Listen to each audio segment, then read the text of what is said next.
எடப்பாடி பழனிசாமி அவர்களது மனதில் நான் தான் அடுத்த ஜெயலலிதா என்று நினைத்து கொண்டிருக்கிறாரா? எதற்கெடுத்தாலும் அவரது சொந்த ஊரான சேலத்தில் உள்ள அவரது வீட்டில்தான் அனைத்து நிர்வாகிகளும் அவரை சந்திப்பதற்கு தற்பொழுது உத்தரவுகளை பிறப்பித்திருக்கிறார். இது வயது வித்தியாசம் இல்லாமல் மூத்த நிர்வாகிகளுக்கும் இதுதான் பொருந்தும்.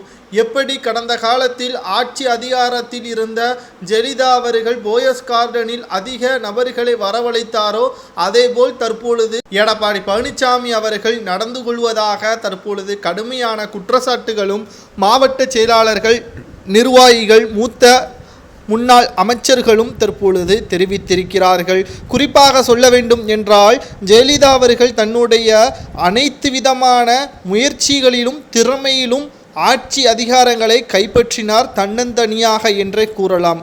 ஆனால் எடப்பாடி பழனிசாமி அவர்கள் கூவத்தூரில் சசிகலா அவர்களது காலை பிடித்து எப்படி முதல்வராக ஆனார் என்பதும் நமது அனைவருக்கும் தெரியும். மக்கள் அவரை தேர்ந்தெடுக்கவில்லை. சசிகலா என்ற ஒரு பெண்மணி மட்டும்தான் அவரை தேர்வு செய்தார் என்பதும் குறிப்பிடத்தக்கது. கூவத்தூரில் அன்றே எடப்பாடி பழனிசாமியே கையை காட்டாமல் வேறு யாரையாவது கை காட்டியிருந்தால், உதாரணத்திற்கு செங்கோட்டையனை கை காட்டியிருந்தால், இன்று நிச்சயமாக அதிமுக மூன்றாவது முறையாக ஆட்சியை தக்க வைத்து கொண்டிருக்கும். எடப்பாடி பழனிசாமி அவர்கள் ஆளுமை இல்லாமல் தனது பதவியை மட்டும் தக்க வைத்து கொள்ள வேண்டும் என்பதற்காக இவ்வாறான முயற்சியை மட்டும்தான் தனது கட்டுப்பாட்டின் கீழ், தனது அதிகாரத்தின் கீழ்தான் அதிமுகவின் நிர்வாகிகளும் செயலாளர்களும் இருக்க வேண்டும் என்பதை தற்பொழுது செயல்படுத்தி கொண்டிருக்கிறார். இது அதிமுகவின் வளர்ச்சியை தடுப்பதாகத்தான் அதிமுகவின் மாவட்ட செயலாளர்கள் நினைத்து கொண்டிருக்கிறார்கள். குறிப்பாக சொல்ல வேண்டும் என்றால், சேலத்தில் உள்ள நிர்வாகிகளும் சென்னையில் உள்ள நிர்வாகிகளும் அவரை சேலத்தில் உள்ள வீட்டில்தான் பார்க்க வேண்டும். சென்னையிலிருந்து சேலத்திற்கு வருவதற்கே ஒரு நாள் ஆகிவிடும் என்று அவர்கள் கூறுவதாகவும், தங்களுடைய கருத்துக்களை அவர் சென்னையில்